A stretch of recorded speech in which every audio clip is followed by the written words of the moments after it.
꽃을 피우는 현화식물, 종자식물, 속시식물이죠. 현화식물에 이제 꽃을 피우기 전에, 그러니까 reproductive organ을 식물이 보통 자라다가 갑자기 뜬금없이 꽃을 피우잖아요. 어느 날 갑자기.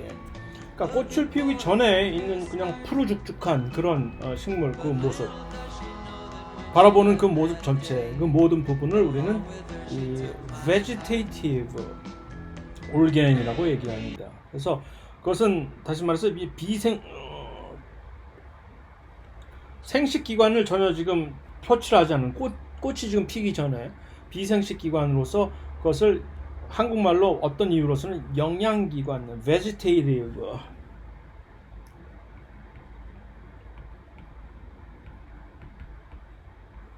그래서 영양기관이라고, 이제 영양기관이 자라나는 기간을 vegetative stage라고도 얘기를 하고, 그러다가 이제 갑자기 어느 날 때가 되면 꽃을 피우기 위해서 어느 날 갑자기 줄기였던 부분에서 싹이 나가면서 꽃이 피기 시작하잖아요. 그러면 이제 그때부터 이제 reproductive 생식기관이 생겨나는 것이죠. reproductive organ이 생겨나면서 그때가 이제 바로 reproductive stage가 되는 것이죠. 그때부터 이 발달 기간이. 그래서 꽃이 피기 전을 그냥 모습을 봤을 때, 싹이 치고 이제 식물이 막 한창 무럭무럭 자라날 때, 그때는 크게 두 영역으로 식물을 구분을 할 수가 있잖아요. 땅 속에 박힌 부분과 밖으로 공기 중에 노출된, 그래서 지상계와 뿌리계처럼, 또 간단한 상식적인 얘기고, 그래서 뿌리계에서는 너는 왜 있느니, 그래서 이런 일들을 한다, 뭐 웃기는 얘기고, 그 다음에 뿌리는 이렇게 있으면서 이렇게 뿌리가 이렇게 가지를 치는 이유, 분지라는 얘기가 바로 뿌리가 이렇게 있으면서 막 가지를 치는 이유는 표면적을 증가시킨다. 그런 쓸데없는. 그 다음에 지상계에서 잎이라고 하는 것이 주로 광합성 기관이고, 줄기는 바로 이 뿌리와 잎을 연결하는, 뭐 이건 초등학생들한테 주는 그런 사안들이 교과서에도 꽤 많이 나와 있어요. 허탈하게끔. 그래서 뿌리에서는 무엇을 하느냐라는 뭐 얘기이고, 그래서 전체적인 모습으로 각 지상계와 이 지상계는 슈 시스템이라고, 슈트계라고 한국말로는 줄기계라고 이렇게 번역하지 않고 그냥 슈트계라고 번역을 하고, 그 다음에 이것을 뿌리계라고 이제 번역을 해서 이러한 방식으로 하나의 원통으로 길게 있는 그런 뿌리 모양을 우리는 탭 루트, 그다음에 원주 뿌리라고 한국말로는 얘기를 하고, 그다음에 이렇게 방사 형태고 이제 lateral 루트들이 있고, 뭐 여러 가지 용어들이 이렇게 있습니다. 그래서 그 용어 중에서 몇 가지, 제일 위에 있는 에이피칼 정단 싹이라고 하는 에이피칼 버드가 이렇게 각각 있고, 그 다음에 요 슈트 자체는 베지테이티브 영양 지금 슈트가 되는 것이고, 잎 자체는 페리올이라고 이제 잎 자루라고 한국말로는 번역이 되는데, 그 다음에 블레이드라고 하는 걸 엽시라고 한국말로 하든가, 한국말로 번역하는 거는 제가 맨날 까먹어가지고서 도대체가 확실히 생물학이라고 하는 것을 처음으로 공부할 때 영어로만 시작을 했었기 때문에 한국 용어가 아무리 외워도 또 까먹고 그렇게 되는 개인적인 그런 참 장애가 있습니다. 특히 이상한 생경하고 그런 번역, 특히 식물의 각 부위들을 설명하는 그런 용어들은 더더욱이 그렇습니다. 그래서 그것을 이제 다시 한번 그래서 한국말로 번역을 해놓은 부분을 그래서 이제 포함을 시켰어요. 그래서 그런데 문제는 한국말로 번역을 해놓은 것은 각 번역마다 조금씩 틀리기 때문에 어디서는 이런 식으로 얘기하고 딴 데서는 또 다른 식으로 번역을 해놓고 해서 훨씬 더 이제 헷갈리는 이제 이 정도를 더 심화시키는 것이 문제입니다. 그래서 아까 얘기한 그 블레이드라고 하는 것이 엽신이라고 하고 불리기도 하고, 또 어떤 경우에서는 잎 몸이라고도 불리기도 하고, 또 페리올이라고 하는 것은 이제 잎과 잎 자체를 이제 이 메인 줄기 스템과 이제 연결시켜 놓는 요 부위를 이제 페리올이라고 하는데, 요 페리올 자체를 잎자루라고 하기도 하고 엽병이라고도 하기도 하고. 그러니까 도대체가 그러니까 용어라는 것은 그런 게 있다라는 정도로 알아두고 언제나 까먹었을 때마다 다시 돌아와서 찾아보는 방식으로 해야지, 그것을 굳이 언제나 이렇게 외워 다니려고 하는, 그건 동물에 있어서도 마찬가지겠죠. 동물의 각 부분의 명칭에서도 그것이 제 개인적인 하나의 개인적인 개똥 철학이라고 할까? 외울 필요 없다. 외워봤자 소용없으니까. 그래서 본격적으로 이제 두 번째 세션에서 식물의 조직에 대해서 한번 살펴볼까 합니다. 고유한 식물에서만 볼 수 있는 조직들이 식물 발생에 있어서 언급을 첫 번째 세션에서 했듯이 메리스템이라고 하는 것입니다. 그러니까 동물에서는 이 줄기세포가 특정 발달 단계에서 어떤 특정 시기에서만 존재를 하고, 또 이제 각 존재하는 부위가, 예를 들어서 배아줄기세포와 성체줄기세포가 다르지만 그들이 생겨나는 시기가 다르고 이제 그들을 찾아볼 수 있는 위치가 다 다른 것이죠. 식물이 다른 것은 아무 데서나 뜬금없이 이러한 분열 조직화, 메리스템화 할 수 있는, 메리스템이라고 하는 분열 조직은 마치 동물의 줄기세포와 같아서 여기서부터는 새로운 개체가 세포 분열에 의해서 그냥 생겨날 수가 있는 그런 위치가 되는 것이거든요. 그래서 이 분열 조직을 가지고 있다는 것이 식물의 특이적인 하나의 특성이고, 뭐 세포벽은 우리가 봤고, 그래서 분열 조직이라는 이제 이 부위를 가지고 있는 특성 때문에 이 특성, 개체 형성능이라고 하는 일종의 아무데서나 뭐 하나 세포를 띄어내 가지고도 하나의 완전한 식물이 거기서부터 생겨날 수가 있는 것이죠. 훨씬 더 마일드한 예로 웬만한 식물은 꺾어지가 되잖아요. 그냥 줄기 딱 잘라가지고 땅에다 팍 묻으면 거기서 뜬금없이 그냥 막 뿌리가 생겨나가지고서 새롭게 식물이 생기고 하는 그런 것 때문에, 동물이 그랬으면 얼마나 좋겠습니까? 팔 하나 잘려도 그냥 여기서부터 쑥쑥쑥 다시 팔이 재생이 된다든가 하는, 그것을 구현하기 위해서 사실은 줄기세포 연구가 된 것이긴 하나, 그래서 이 개체 형성능이라고 하는 것은 일종의 토리포텐시라고 하는 전분화능, 동물에서는 이것을 구현할 수 있는 단계가 발달 단계에서 아주 초기 발달 단계, 물론 수정란 자체는 전분화능을 가지고 있으나 우리가 흔히 얘기를 하고는 그 말도 많고 탈도 많은 배아줄기세포조차도 이 전분화능을 가지고 있지 못하는 것이죠. 그러니까 배아줄기세포를 배양해서 완전한 하나의 성체로 만들어낼 수가 없는 그런 개체로, 하지만 식물에서는 이 그러한 전분화 능력과 그롤 위시에서 그것을 기화로 해서 하나의 완전한 개체를 형성할 수 있는 능력을 대부분의 식물세포는 가지고 있다는 얘기죠. 그래서 동물의 경우에서는 이 토티포턴트라는 것이 수정을 한 후에 직후에 요 모룰라 스테이지에서 까지만 가능한 것이고, 요 배아줄기 세포가 이렇게 이너셀 매스에서 생겨날 요 당시만 해도 이미 그 상태를 전부 상실을 해서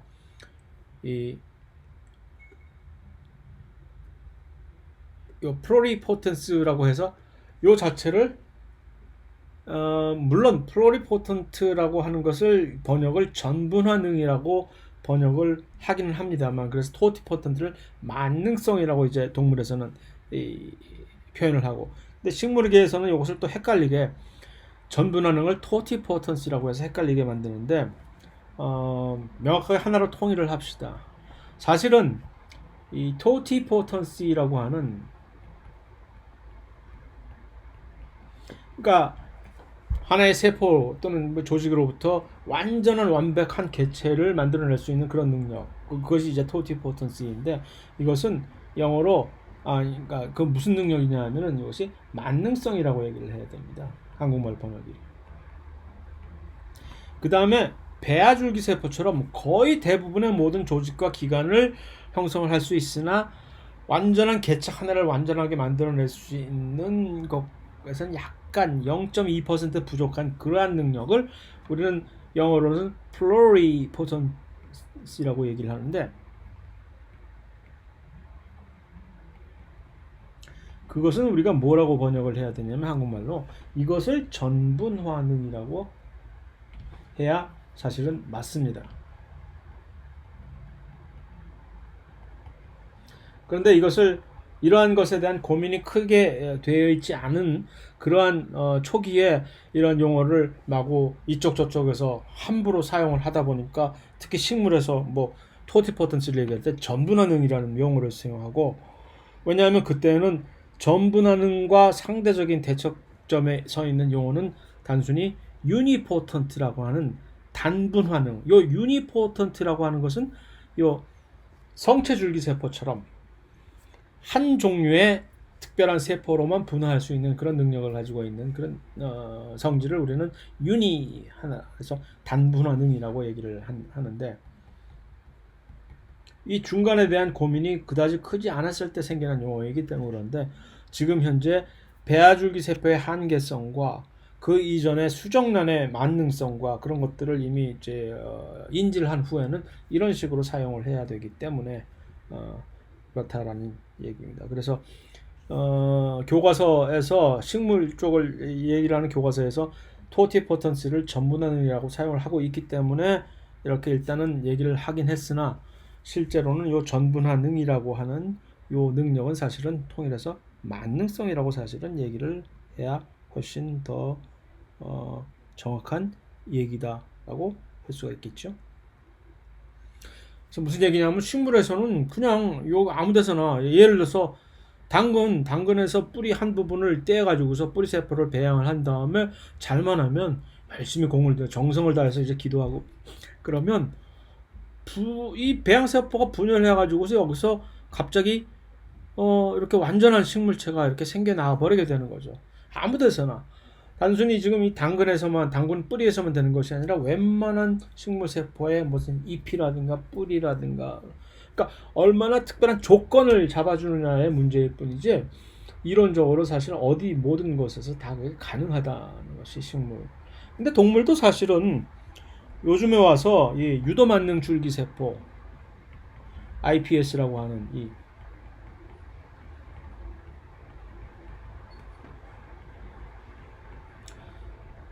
이것이 가능하다라는 그런 차원에서 보면, 동물 자체도 사실 우리가 어떻게 이것을 유도를 하는지를 몰라서 아직 그러는 것이지, 이론적으로는 식물처럼 이러한 만능성, 토티포턴시라는 것을 충분히 구현을 할 수 있는 잠재적인 능력은 가지고 있다라고 사실은 인정을 해야만 된다고 생각이 됩니다. 그래서 또 다른 그림이 또 여기 나오네. 그래서 이 식물은 왜 이렇게 훨씬 더 노골적으로 이러한 토리포텐시, 전분화능 대신에 만능성을 얘기를 합시다. 이러한 만능성을 이제 노골적으로 보여주게 되느냐, 훨씬 많게. 그래야만 결국 훨씬 더 도망가지 못하는 그런 운명이기 때문에, 환경 또는 초식동물에서 쉽게 망가져 버리잖아요. 완전히 몸 전체가 거의 완전히 아주 저속한 표현으로 몸 전체가 아주 아작이 나버리는 경우가 많잖아요. 그럴 경우에 아주 작은 부분으로부터 다시 새롭게 처음부터 다시라고 해서 시작을 할 수 있는 그 능력이라는 것이 얼마나 그 자체의 그 종족 보존에 얼마나 유리했었겠느냐라는 것을 생각해 본다면, 왜 식물이 그렇게 특별히 훨씬 더 광범위하게 이러한 토리포텐시를 이제 표출하는지를 이해를 할 수가 있겠지요. 그래서 그 다음에 식물체의 몸에서 마치 동물의 이 bilateral symmetry라고 하는, 이 한국말로 그것을 뭐라고, bilateral symmetry, 까먹었는데 나중에 그때 가면 이제 용어가 생각이 나서 얘기를 할 수가 있겠죠. 그러니까 동물이 이제 여러 가지 진화를 해 나가는 과정에서 처음에는 방사형 이제 대칭을 가지고 있다가 이런 식으로 좌우 대칭이라고 하나? 역시 바이레트럴 시메트리가 이런 식으로 점점 진화를 해 오듯이 식물 자체도 어떤 그런 몸 자체 균형의 축선을 가지고 있는 거죠. 근데 식물에서는 두 개의 축선을 가지고 있는 것이 하나는 정단 기저축이라고 하는 위아래 수직으로 또 하나는 이렇게 옆으로 하는 방사축을 가지고 있다라는 이 두 가지 식물을 구성하는 식물체의 몸을 구성하는 두 가지 형태의 기준은 아주 어렸을 때 초기 배발생 초기에 확립이 된다라는 뭐 상식적인 얘기. 그래서 정단 기저축 뭐 굳이 중요한 거 아니니까 그냥 쑥쑥 그냥 지나가세요. 위 아래에서 배열되는 주축이고 방사축은 이렇게 등치가 커가는 축이고 해서 그것을 설명해주는 그림이고 그것에 입각한 여러 가지 식물의 다른 부위들 조직들이 나중에 우리가 곧 보게 될 것이니까 우선 그냥 흘려 지나가도 될 것 같습니다. 그래서 자 일단 우리가 여러 가지 다른 다양한 식물 중에서도 특히 여기에 집중을 한다고 얘기를 했죠. 요 엔지오스펌이라고 하는 현화 식물, 꽃을 피우는 속시 식물들 이 조직을 봤을 때 일단 첫 번째 이 조직 세포가 동물에 비해서 동물은 엄청나게 세포와 세포 조직이 여러 가지 다양한 그런 조직과 기관들이 있는데 식물은 아주 그러한 측면에서 단순합니다. 세포가 일단 기본을 구성하는 기본 조직을 구성하는 세포는 딱 세 가지 종류입니다. 물론 조직은 동물에 있어서나 식물에 있어서나 조직에 대한 정의는 비슷할 수가 있는 거죠. 같은 기능적인 단위로서 같은 기능을 수행하는 같은 종류 또는 비슷한 종류의 세포들이 조직이라고 얘기를 할 수가 있는 것이고, 근데 이제 식물은 여러 가지 조직들 자체를 하나의 크게 조직계로 묶는 그러한 추세가 있는데 여기서 또 한 가지 헷갈리는 것은 어떤 경우에는 이것을 하나의 조직계로 묶어서 기본 조직이 있으면서 그 조직들이 하나의 조직계로 묶이는 방식의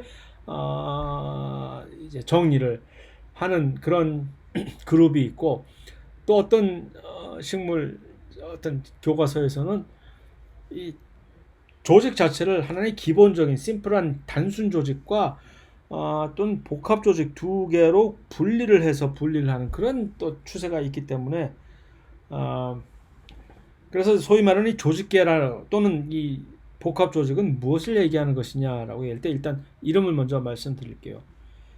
더멀 시스템이라고 하는 이 표피 조직계, 그 다음에 기본 조직계. 요 기본 조직계가 바로 이 세 가지 종류의 다른 세포로 구성되어 있는 조직을 기본 조직계라고 얘기를 하는 것이고, 그 다음에 식물에서 매우 중요하고 사람들의 관심을 많이 받고 있는 이 관다발 조직계. 이제 수송 통로인 거죠. 물을 수송하는 수송관 구실도 하고 또 양분을 이제 서로 이제 수송을 하는 마치 우리의 순환계 같은 그런 역할을 해주는 요 관다발 조직계 요 세 가지로 형성이 된다라고 볼 수가 있는데, 그래서 요것을 이제 그러한 단순 조직과 복합 조직의 관점에서 이것을 정리하는 표를 일부러 제가 이제 강의 요약에다 이렇게 집어넣었습니다. 그래서 단순 조직이라고 하는 세 가지 종류의 세포, 세 종류의 세포로 얘기하는 지금 우리가 곧 살펴볼 그 세 종류의 세포, 식물에서의 세 종류의 세포는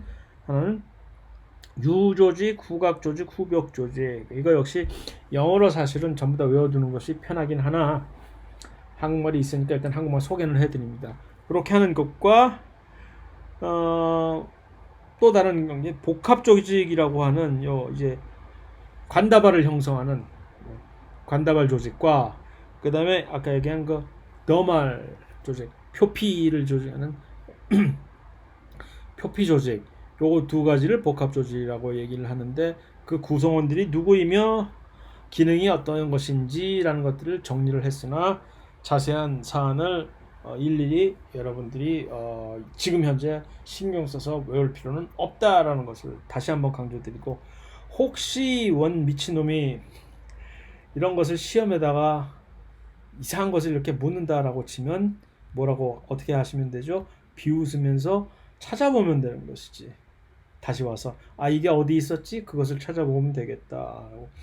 그러니까 이제 검색을 허용을 하고 오픈북 형태로 시험을 보는 것의 장점은 그런 것에 있기 때문에 제가 계속해서 그러한 방식의 시험을 이 대면 수업일 때도 그래 왔었고 이제 강조를 하는 것입니다.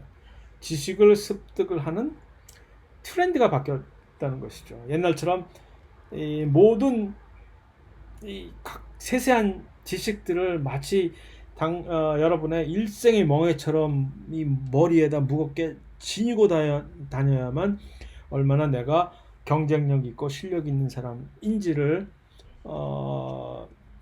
입증을 할 수 있는 그런 시대는 지났다라고.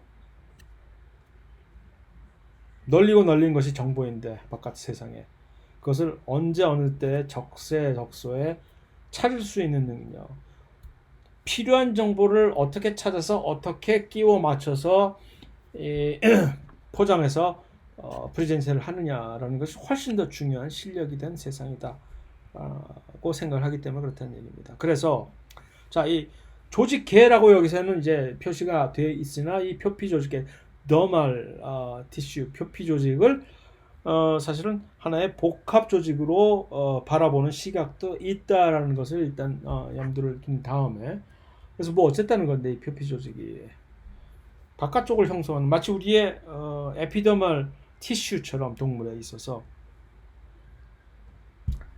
그 표피 조직계에 누가 있느냐라는 것을 보는 것이 조금 더 사실은 더 흥미로울 수 있을까, 조금 더 가치 있는 일일까? 라고 얘기할 수가 있습니다. 그래서 기공이라고 하는 것은 잎의 겉껍데기 표피 조직계에 있는 마치 잎의 잎의 창문 구실을 하는 것이 기공이죠.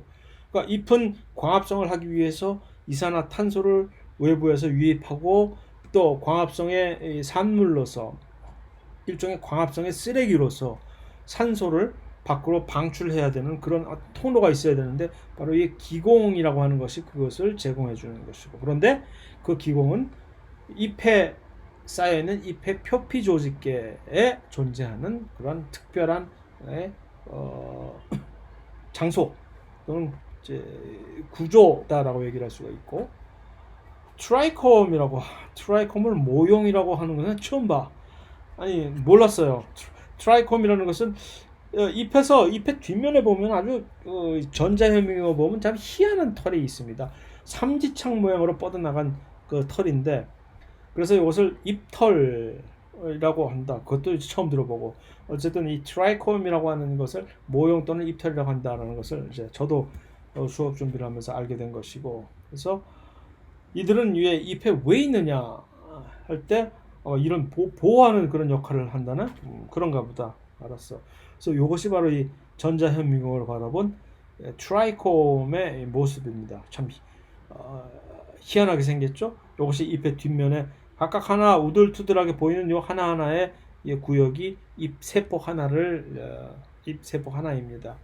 그리고 잎의 세포의 이 역시 이 기공이라고 하는 것 역시 뒷면에 이제 주로 뒷면에 분포하는데 왜냐하면 잎의 윗면에 이 기공이 창문이 열려 있다가는 뜨거운 햇빛 맞아가지고 전부 창문을 열어놓은 상태에서 물 전부 다 말라서 죽어버리기 쉽상이기 때문에 주로 그늘을 만들어낼 수 있는 잎의 뒷면에 기공을 이런 닫혀있는 기공, 열려있는 기공 이런 구멍을 통해서 기체들이 왔다 갔다 하고 기체들이 왔다 갔다 하는 그 틈새에 수증기도 증발이 돼서 그 수증기가 증발이 되는 그 힘을 통해 가지고서 뿌리로부터 이 잎의 높은 위까지 물이 쭉 빨아 올려줄 수 있는 하나의 힘으로 제공이 되기도 합니다. 또 역시 이것이 무엇이냐? 하나의 잎의 잎세포 하나의 경계가 이런 식으로 이제 보여지는 것이죠. 그 다음에 또 표피 조직계 중에서 또 뿌리털이라고 하는 이거 역시 뿌리에 있는 표피 조직계에서 이렇게 하나씩 쭉 빠져나가게 되어 있는 그런 왜 뿌리털이 이렇게 있느냐 표면적이겠죠. 표면적이 이렇게 넓어져야 흡수가 극대화되니까. 또 큐티클이라고 하는 요 왁스와 비슷한 그런 이 방수 코팅입니다.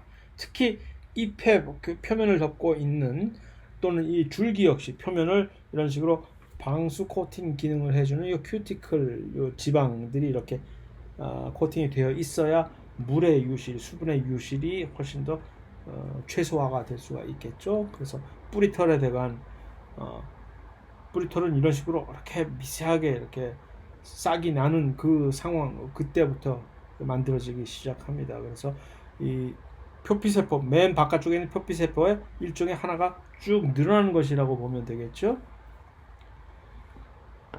큐티클은 반면에 잎의 표면에 이렇게 위에 덮여 있는, 그래서 물방울이 잎의 위에 이렇게 모였을 때 마치 기름 위에 떠 있는 물방울들처럼 이렇게 동글동글하게 방지게 되는 이유이기도 하는 것이고. 자, 그것이 이제 표피 조직계에 관한 설명이었고, 기본 조직계 또는 단순 조직이라고 표현할 수도 있는 이 기본 조직계에는 세 가지 종류의 세포로만 구성이 되어 있다고 얘기를 했죠. 그래서 이들은 위치적으로선 바깥쪽에 있는 표피 조직과 주로 안쪽에 들어차고 있는 소위 말하는 요 관다발 조직, 요 수송을 물과 영양분의 수송 통로 구실을 제공해주는 요 관다발 조직, 요 사이의 중간에 있는, 마치 동물에 있어서 이 에피더멀 티슈와 속의 안쪽에 있는 장기들과의 사이에 주로 이 결합 조직 세포들이 꽉 채워져 있듯이 커넥티브 티슈들이 요 기본 조직계 역시 표피와 관다발 조직 사이의 모든 조직들이 주로 전부 기본 조직계를 형성을 하고 있습니다. 그래서 얘기했듯이 세 가지 종류, 파랭키마 셀이라고 하는 한국말로 유세포, 어릴 유자인가 보죠 이게. 그 다음에 콜랭키마라고 하는 후각세포, 그 다음에 훨씬 가장 두껍고 견고한 스클로렌키마라고 하는 후벽세포, 요 세 가지 종류의 세포들로만 이루어져 있습니다. 그래서 유세포라고 하는 이 파랭키마 셀은 일단 세포벽이 매우 얇은 것이 특징입니다. 왜 얇을까? 1차 세포벽만으로 되어 있기 때문에 그런 것이죠. 그러니까 1차 세포벽만으로 이 유세포, 파랭키마 셀, 사실은 파랭키마라는 용어를 훨씬 익숙하게 외우는데 뭐 굳이 외울 필요는 없지만 익숙하게 받아들이기 쉬우시다면 한국말 유세포보다는 그냥 일반적으로 이 파랭키마가 훨씬 더 무리 없이 통용될 수 있는 그런 용어라고 생각은 되는데, 그래서 이 파랭키마 셀은 셀룰로즈로만 구성이 되어 있는 세포벽을 가지고 있고, 그래서 세포벽이 얇고, 그 다음에 이 파랭키마 셀들은 정말로 살아있는 세포들입니다. 그래서 항상 대사 활동이 활발한 식물 세포에서 가장 중요한 대사 작용 중에 하나인 바로 이 광합성이라든가, 광합성을 통한 그 결과로서 이 포도당을 생산을 해놓으면 그들을 저장 형태로 녹말로 변환해서 저장을 해놓는다든가 그런 등의 여러 가지 대사, 살아있는 거죠. 또한 이 파랭키마 셀들 중에서 일부가 바로 이 메리스템을 계속해서 유도해낼 수 있는 그런 지역이 되는 것이고, 그래서 전체적으로 현미경에서 보게 되면은 파랭키마 셀들은 이런 식으로 보이게 됩니다. 세포벽이 매우 얇게 되는 거죠. 반면에 콜랭키마 셀은 후각세포, 주로 이제 길쭉한 길이 방향으로 이렇게 늘어져 있는 신장된 세포이고, 근데 세포벽 자체가 파랭키마 셀에 비해서 훨씬 두텁게 되는 것이죠.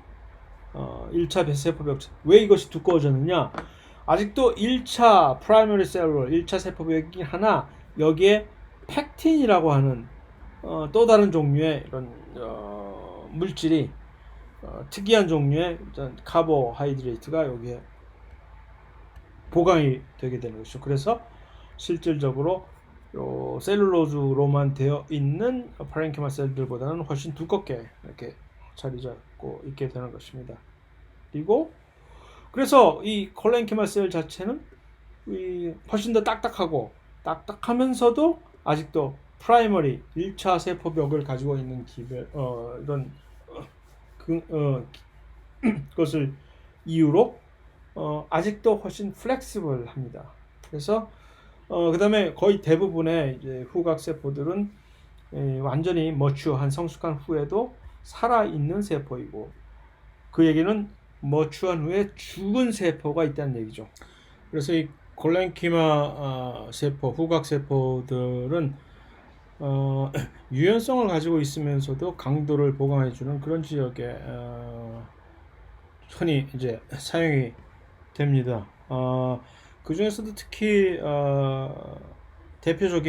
대표적이라기보다 좀 특이하게 우리가 그 콜랭키마 후각세포를 찾아볼 수 있는 지역이 샐러리에, 샐러리라는 것은 사실은 요 샐러리, 우리가 먹는 요 샐러리는 그 잎 줄기를 먹는 거거든요. 그 페리올을, 여기가 사실 샐러리의 페리올 부분인데, 요 단면을 보면은 요 부분들, 그렇게 빨갛게 지금 여기 염색이 된 요 부분들이 전부 바로 그 후각 세포들, 콜랭키마 세포들이 자리하고 있고, 요쪽이 이 부분은 파렌키마 셀들이고, 그러니까 요쪽은 이 콜랭키마 셀이라고 할 수가 있는 것이죠. 후벽 세포는 반면에 매우 두터운 후벽 세포 스클로렌키마라고 하는 이 후벽 세포는 리그닌으로 보강이 되어 있는 세포들입니다. 그래서 두터운 2차 세포벽을 가지고 있으면서 또 한 가지 특징은 전부 죽은 세포들입니다. 성숙한 뒤에 dead maturity라고 표현할 수가 있는, 완전히 성숙해서 된 세포들은 자기의 세포질 모든 부분들은 전부 다 제거가 되고 완전히 빈 껍데기만 남은 죽은 세포들인 것이죠. 그래서 식물 자체 내에서 유지를 시켜주는 물리적인 강도를 제공해주는 데에 사용이 되는 부위에 볼 수가 있는 것이죠. 두 가지 종류의 후벽 세포가 있습니다. 하나는 파이버라고 하는 섬유세포, 또 하나는 보강세포라고 한국말로 되어 있는 스클로라이드. 그래서 영어로 스클로라이드와 파이버, 이 두 가지 종류의 스클로렌키마 셀이 후벽 세포가 있는 것이죠. 그래서 둘 다 결국은 이 강도와 지지가 요구되는 곳에 사용이 되는 세포들입니다. 그래서 여기 요 그림에서는 파이버 세포들과 길쭉하게 늘어져 있는 세포 특징이 바로 이 파이버 섬유 세포들인 것이죠. 반면에 스크로라이드 보강 세포들은 조금 동글동글하고 짧은 그런 길이가 짧은 단면 반면에 훨씬 더 두터운, 이 세포벽은 훨씬 더 두꺼운 그런 면을 보여주고 있고, 특히 스크로라이드 셀을 잘 볼 수 있는 부위가 이 배를 우리가 먹을 때 막 이렇게 오돌돌하게 막 딱딱하게 씹히는 부위들이 바로 그 스크로라이드 후벽 세포들입니다.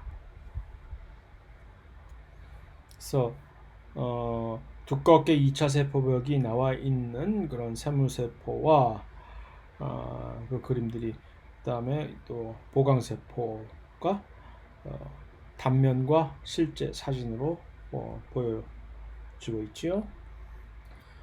그래서 그것이 기본 조직계. 다시 정리하면 기본 조직계는 세 가지: 유세포, 파렌키마, 그 다음에 후각세포, 콜렌키마, 그 다음에 후벽세포, 훨씬 더 두껍고, 후벽세포와 후각세포의 이 비슷한 점과 차이점은 둘 다 매우 딱딱하게 세포벽이 두꺼워지면서 보강이 되어 있는 세포는 맞으나, 이 후각세포의 경우에는 성숙한 뒤에도 대부분 살아있는, 대사작용을 아직도 유지하고 있는 살아있는 세포인 반면에 후벽세포, 스클로라이드 세포의 경우에는 모두가 다 완전히 머추어한 상태에서는 다 죽은 세포, 완전히 속이 뻥 뚫려 있고 큰 두꺼운 벽들만 가지고 있는. 또 한 가지 다른 점은 리그닌의 존재 유무이죠.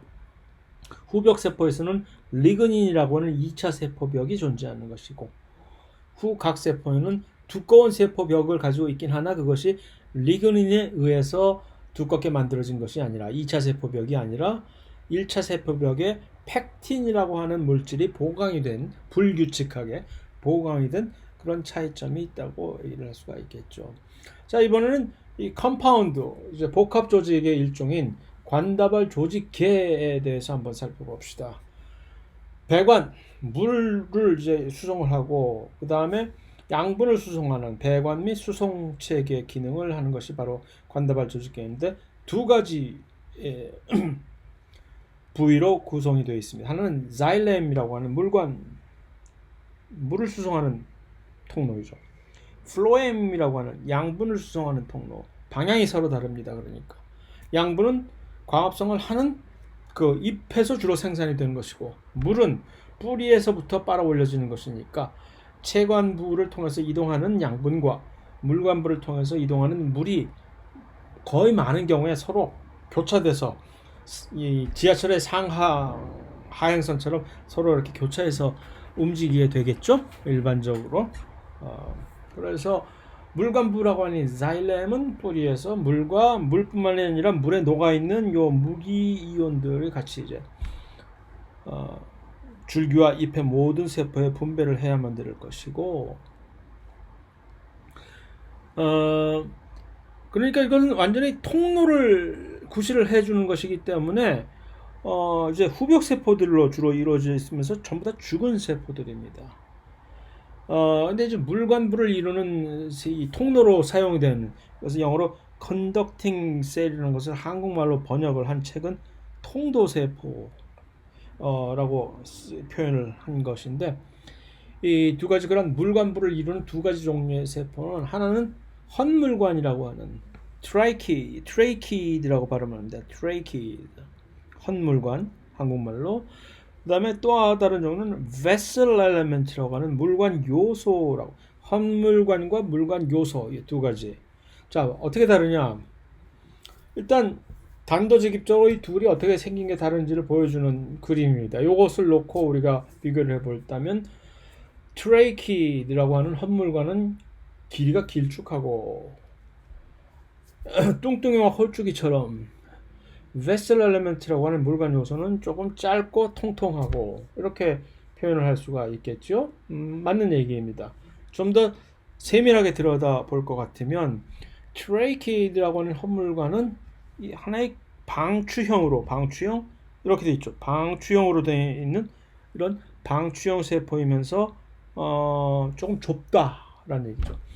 좁고 길이는 그 대신 좀 길고, 그다음에 벽공, 핏, 요 지금 중간중간에 있는 요 구멍, 이것들을 이제 벽공이라고 한국말로 얘기하고, 이것이 핏인데, 저 구멍이 뚫려있는 요것을 통해서 하나의 두꺼운 벽을 가지고 있는 통로이면서, 요 통로, 요 피트라고 하는 요 통로를 통해서 물들이 이제 사이사이로 빠져나가게 되는 것이죠.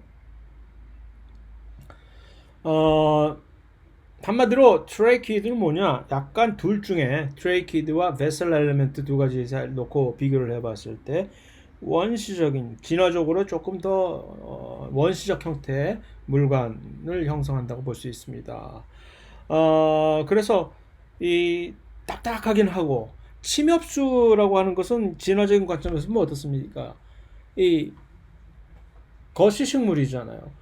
그러니까 우리가 지금 집중적으로 보고 있는 요 현화식물, 종자식물보다 진화적으로는 조금 더 오래된 그런 계통의 식물들인데, 저 침엽수액이 목재를 우리는 연재라고 얘기를 합니다. 소프트우드라고 하는데, 그럼 침엽수 연재라고 하는 딱딱한 부위들은 주로 이러한 죽은 세포인 그런 그들의 자일렘에 의해서 이렇게 제공이 되는 것일 텐데, 진화적인 원시 형태의 물관이기 때문에 침엽수에서 이제 연재, 사실은 주 성분을 구성을 하게 됩니다.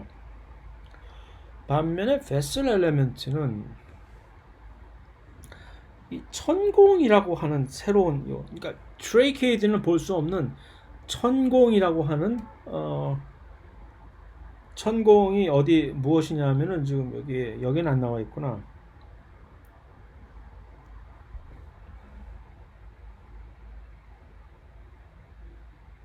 여기 있다. 한국말로 그런 식으로 표현을 한 것인데, 영어로는 이제 sieve plate라고도 얘기를 그런데 이제 sieve plate는 이것은 좀 잘못된 sieve plate는 잊어주십시오. 여기서 sieve plate를 써서는 안 됩니다. 그래서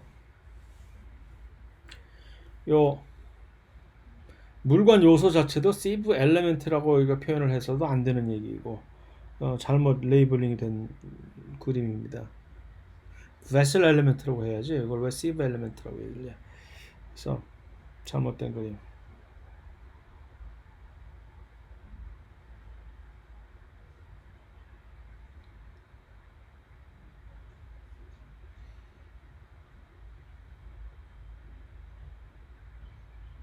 그리고 그다음에 요 한국말로 이것을 이제 천공이라고 번역을 이제 한 곳이 많은데 진짜 구멍이 이런 식으로 뚫려 있는 거예요. perforation plate라고 영어로는 되어 있는데 그러니까 이 트레이키에 대해서 보여진 막공이라고 하는 것은 이렇게 존재를 하나 그 구멍을 통해서 물이 옮겨지는 것보다는 훨씬 더 이 vessel element들이 다른 점은 무엇이냐 하면은 서로 간에 좌우로 서로 간에 이 천공이라고 하는 것들을 통해서 구멍을 중간 사이에 두고 이들이 이렇게 연결이 서로 이음새로 연결이 되어 있는 것입니다. 그래서 그렇게 되면 무엇이냐 하면은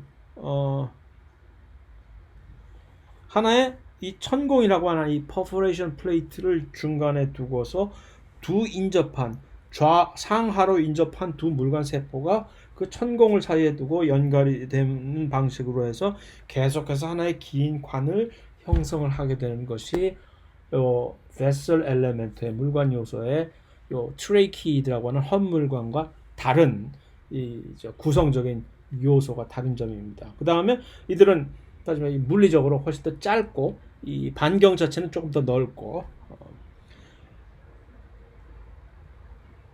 보다 중요한 것은 무엇이냐면 이것은 훨씬 더 진화적으로 발달된 형태의 물관이기 때문에 오로지 요 종자식물인 현화식물, 속식물이죠. 현화식물에서만 발견이 되는 겁니다. 그러니까 아까 그 소나무라든가 같은 그런 침엽수들에서는 요 물관 요소는 전혀 발견이 되지 않고 그러나 이 속시식물에서는 vessel element와 헛물관이 둘 다가 같이 존재를 하게 되는 것이죠.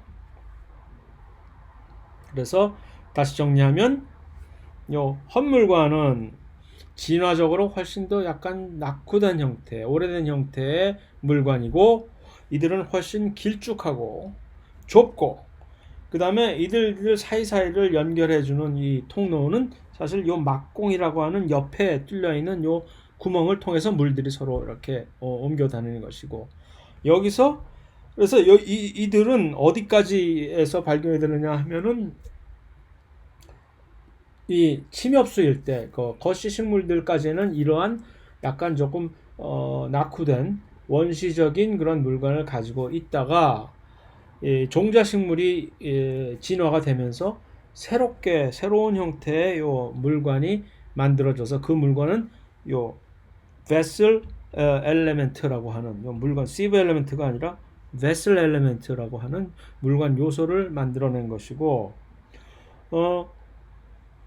이들의 특징은 훨씬 더 반경이 넓어지고 그 다음에 각각의 좌우에 서로 연결이 훨씬 더 밀접하게 천공이라고 하는 요 퍼포레이션 플레이트를 중간에 두고서 이게 계속적인 물의 이동 연결 통로가 만들어진다는 것이 또 특징이고 그래서 이들은 이 두 가지가 이 헛물관과 이 물관 요소 두 가지 다가 종자식물에서는 발견이 된다는 얘기. 그러니까 옛날에 쓰고 있던 것을 새롭게 발달한 것과 같이 병행해서 사용을 하고 있다라고 얘기를 할 수가 있는 것이죠.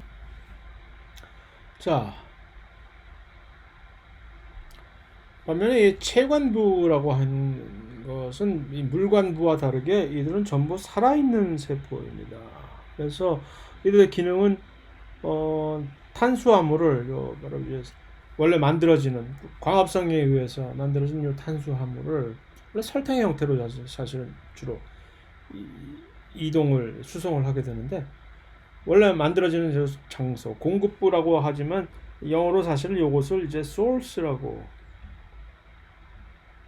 하고 이 광합성 산물이 만들어낸 이 부분은 그래서 그것을 그러한 광합성 산물을 필요로 하는 그러니까 광합성을 제대로 하지 못하는 어린잎이라든가 또는 완전히 아예 엽록체가 존재하지도 않는 뿌리라든가 그런 부분 또는 이 생식기관 꽃이라든가 그런 곳으로 이제 날라주는 역할을 해주는 것이 바로 이 채관도 플로엠의 역할이죠. 그래서 그 피로도는 저장되는 장소의 수용부라고 번역이 되어 있는데 사실은 이것을 영어는 sink라고 얘기하죠. 그래서 source와 sink 간의 source로부터 sink로의 요 광합성 산물을 설탕의 형태로 이동을 해주는 것이 바로 이 채관부의 역할이라고 얘기를 할 수가 있습니다. 이 자일렘의 경우와 마찬가지로 이 플로엠 채관부도 두 가지 종류의 세포가 하나는 채관 요소, 이것이 이제 sieve element입니다. 역시 채관 요소, 뭐 요소가 많은데 vessel element는 자일렘에 속해 있는 것이고 채관 요소는 sieve element는 채관에 있는 것이고 그 다음에 동반세포라고 하는 companion cell 동반세포를 어떤 경우는 한국 책에서는 그냥 동반세포가 아니라 반세포라고 이렇게 표기를 하는 것도 있습니다. 그래서 일단 요 채관 요소라고 이제 명칭이 주어지는 sieve element는 바로 직접적인 관구실, 통로 구실을 해주는 것입니다. 그래서 통로 구실을 해주려면 중간에 속이 비어줘야 되겠죠. 하지만 이 자일렘의 경우와는 대조적으로 다르게 분화가 이미 다 끝난 성숙한 세포라 하더라도 물론 핵과 대부분의 세포 소기관을 위시한 세포들을 전부 다 이제 유실을 하게 되긴 하나 아직도 가지고 있게 되는 그런 세포 소기관들이 있다는 얘기입니다. 예를 들어서 조면 소포체라든가 하는 것이 대표적인 시브 엘레멘트에서도 볼 수가 있는 조면 세포체가 있다는 얘기는 뭘까 도대체 이게 왜 모든 단백질 합성을 이제 거의 할 수가 없는 경우에 있는데도 불구하고 조면 세포체는 끝까지 미련을 버리지 않고 가지고 있을까는 좀 불가사의긴 하나 어쨌든 100%이 세포들을 죽은 세포라고 규정 지을 수는 없다라는 것이 이제 하나의 특이점인 것이죠. 그다음에 채관 요소 역시 vessel element와 비슷하게 요 sieve plate 요것이 바로 이 채판이라고 되어 있는 그러니까 용어가 엄청나게 복잡을 해가지고서 서로 헷갈리고 짜증 나게 되는 것이죠. 그런 게 있다라고만 대충 알아두시면 됩니다. 그 용어 자체에 대해서 시험에 가서 쓸데없이 이것을 까다롭게 묻는다든가 하는 것은 좀 멍청한 식의 질문이라고 개인적으로 생각하니까. 그래서 마치 vessel element들이 이렇게 긴 관을 형성하는 것과 비슷한 방식으로 요 sieve element, 채관에 있는 sieve element들도 하나의 관으로서 관 역할을 하기 위해서 이들이 서로 이렇게 연결시켜서 긴 관을 형성을 하는 것은 맞으나 그 중간에 있는 요 구멍이 약간의 뚫려 있는 요 플레이트가 되겠죠. 이것을 우리는 채판, sieve plate라고 한다. 그 다음에 플로엠에서 특이한 점은 바로 그 sieve element 옆에 바로 인접해 있는 동반세포라고 하는 컴패니언 세포들은 정말로 그야말로 푸르덩덩 살아있는 세포들인 것이죠. 그래서 활발한 대사 활동들이 이제 계속해서 이제 벌어지고 있는 왜 이러한 컴패니언 셀들이 언제나 시브 엘레멘트 옆에 존재하는지에 대해서는 우리가 다다음 장에서 물과 양분의 수송에 대해서 살펴볼 때 이제 그 이유를 살펴볼 수 있으리라고 생각됩니다. 그래서 어쨌든 이 활발한 대사 활동을 수행하는 완전히 살아있는 세포가 이 컴패니언 셀이고 그럼 이 두 시브 엘레멘트와 컴패니언 셀 사이의 연결 통로는 누가 제공을 해주느냐 1학기 때 배웠던 이 생물 1에서 봤던 요 플라즈마 데스마타라고 하는 원형질 연락사 두 세포 인접한 세포 사이에 일종의 개구멍 비슷한 통로를 만들어놔서 크기가 작은 물질들을 서로 원활하게 세포막을 굳이 까다롭게 세포막을 통해서 어떤 물질을 이동시키려고 하면 그것이 친수성 물질일 경우에 매우 까다로워지는 것이죠. 특별한 수송체를 통하지 않고선 이동이 안 되잖아요. 다만 그것을 해소해주기 위해서 일종의 약간의 플렉시빌리티를 제공해 주는 것이죠. 원형질 연락사라고 하는 하나의 큰 구멍을 통해서는 그런 거에 관계없이 크기만 맞으면 물질들이 왔다 갔다 할 수 있게 되는 그러한 것들을 우리는 이제 원형질 연락사가 제공을 해주는데, 그것을 통해서 바로 이 시브 엘리멘트와 체관의 통로 고시를 하는 이 시브 엘리멘트와 그 옆에 인접한 살아있는 세포인 동반세포가 원활하게 항상 서로 소통하고 있다라는 얘기입니다. 그래서 다시 말하면 원형질 연락사를 통해서 이 동반세포에서 있는 살아있는 여러 대사 물질들이 얼마든지 그 시브 엘리멘트 쪽으로 이렇게 전달이 될 수가 있는 그런 상황인 것이죠.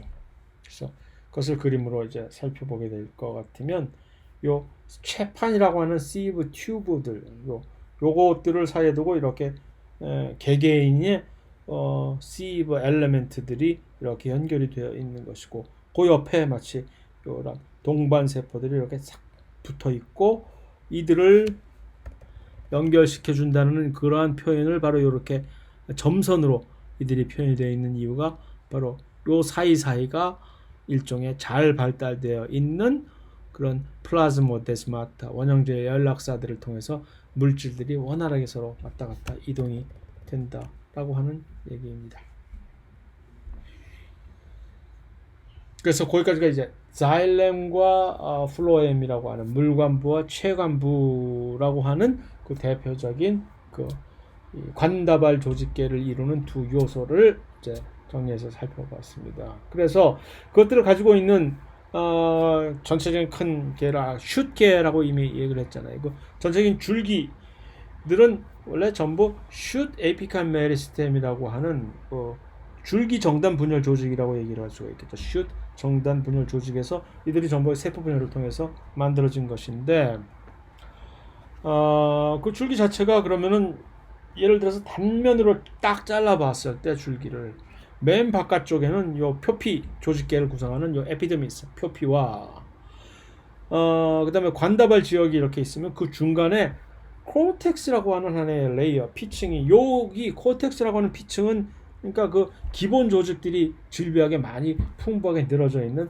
야들야들한 세포들이 있는 그런 기본 조직계 중에서도 특히 파렌키마 셀들이 많은 그런 조직이겠지요. 그 다음에 관다발계, 그 다음에 관다발 베스큘러 번들 안쪽으로 특별한 지역에 수라고 하는 이 모노콧의 경우에는 수 피프스라고 하는 그런 지역을 또 가지고 있게 됩니다. 그래서 줄기를 쫙 잘라보게 되면은 바깥쪽으로부터 표피, 그 다음에 그 안쪽으로 코텍스, 이 코텍스라고 하는 요 지역에 클로렌키마 셀들이 있다고 하는 얘기는 뭐냐면, 여기서 광합성을, 줄기에서도 광합성을 할 수 있는 그런 세포들을, 그런 파렌키마 세포 중에서 클로로플라스트, 엽록체를 가지고 있는 세포들을 클로렌키마라고 얘기를 해서, 그래서 엽록 조직이라고 한국말로 번역이 될 수 있는 부분이고, 그 다음에 이 안쪽으로 이 관다발을 형성하는 그쪽에 이 파이버 세포들이 옆에 보강을 해주고 있는 것이 있고, 그 다음에 플로엠이 체관부가 있고, 안쪽에 자일렘이 또 있고, 그 훨씬 더 안쪽에 또 다른 종류의 파렌키마 셀인 야들야들한 pit라고 하는 수라는 것이 발견될 수도 있다는 얘기입니다. 그래서 관다발을 볼 것 같으면 이 세포는 지금 관다발들이 하나하나에 체관과 물관이 하나씩 해서 유닛으로 잘 조직이 이렇게 돼 있잖아요. 구성이 쭉 잘 배열이 됐고 구성이 되어 있는 이런 것인데, 사실은 이 줄기의 관다발 배열은 이 식물이 쌍떡잎 식물이냐 또는 외떡잎 식물이냐에 따라서 그 형태가 달라지게 됩니다. 그래서 이렇게 어떻게 달라지냐면 쌍떡잎, 특히 이 진정 쌍떡잎 유다이코트 같은 경우는 좀 전에 봤던 식으로 이렇게 이 관다발 조직들이 이렇게 잘 배열이 중심부를 통했고 잘 정리가 되어 있고 하나의 한 원형을 형성을 하면서 잘 배열이 되어 있는 반면에 외떡잎 식물들은 중구난방으로 여기 산지사방으로 산재해 있게 하나의 관다발이 물건과 채관을 이루는 관다발들이 이렇게 전체적으로 이렇게 산재해 있는 경우가 이것이 대표적인 전형적인 외떡잎 식물의 관다발 조직의 배열 형태입니다. 그래서 그걸 단면적으로 얘기하면 이렇게 이것은 이제 쌍떡잎 식물의 경우이고 이것은 외떡잎 식물의 경우라고 이렇게 구분을 할 수가 있겠죠. 말이 나온 김에 그래서 외떡잎 식물과 쌍떡잎 식물을 사실 구분할 수 있는 여러 가지 다른 특징들이 또 몇 개가 있습니다. 예를 들어서 떡잎을 영어로 카를리론이라고 해서 이 이름 자체가 외떡잎인 이유가 이게 떡잎이 하나이니까 발생하는 배에서 그 다음에 쌍떡잎 식물에서는 만들어지는 떡잎이 두 개이니까 쌍떡잎 두 개라고 만들어진 것이고 또 이전 섹션에서 언급을 했듯이 잎의 줄기가 잎맥이라고 하는 것이 이렇게 평행으로 패러럴로 배열이 되어 있는 것이 외떡잎 식물들의 특징이고 이렇게 이 망사형으로 이렇게 퍼져 있는 형태 우리가 흔히 웬만한 잎에서 볼 수 있는 그러한 잎맥 형성 조직 배열 형태는 쌍떡잎 식물에서 볼 수가 있는 것이고 그 다음에 이 줄기에서 바로 이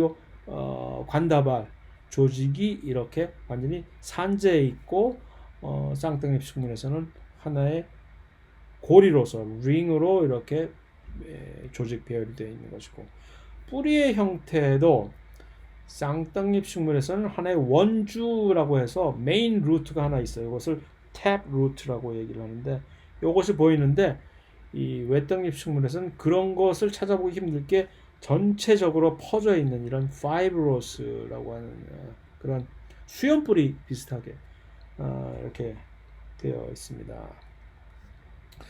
그 다음에 이제 꽃가루 자체도 이 형태가 하나의 구멍을 가지고 있느냐 세 개의 다른 구멍을 이렇게 열려있는 틈이 보이느냐에 따라서 달라질 수가 있고 꽃잎의 배열 역시 외떡잎 식물에서는 이것이 일반적으로 3의 배수로 이렇게 꽃잎을 이제 페리올이라고 하는 꽃잎이 그런 식으로 배열이 되어 있는데 반해서 4개 또는 5개의 형태로 이렇게 쌍떡잎 식물에서는 배열되어 있는 그런 것이 구분될 수 있는 특징이라고 볼 수가 있습니다.